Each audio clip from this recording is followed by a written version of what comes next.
இன்றைக்கு சத்திய போதனைகள் வழியாக பாவ மன்னிப்பை பற்றி பார்ப்போம். பாவ மன்னிப்பு என்றால் என்ன? பகுதி ஒன்றை பார்ப்போம். பாவ மன்னிப்பு யாருக்கு? பாவம் செய்தவர்களுக்குத்தானே.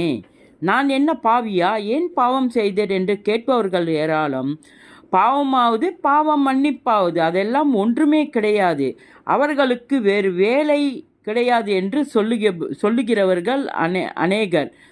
அந்த பாவ மன்னிப்பை பெற்று மனச்சாந்தி அடையும்படிக்கு தானே இத்தனை பாடுகள்.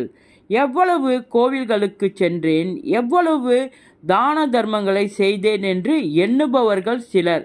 என்னுடைய பாவத்தை மன்னிக்கவும் ஒரு தெய்வம் இந்த உலகத்தில் உண்டோ? எப்பேற்பட்ட பாவங்களெல்லாம் நான் செய்திருக்கிறேன், இந்த துன்மார்க்கனுக்கும் அப்பேற்பட்ட ஸ்லாக்கியம் கிடைக்குமா என்று மனதில் எண்ணிக்கொண்டிருப்பவர்களும் உண்டு.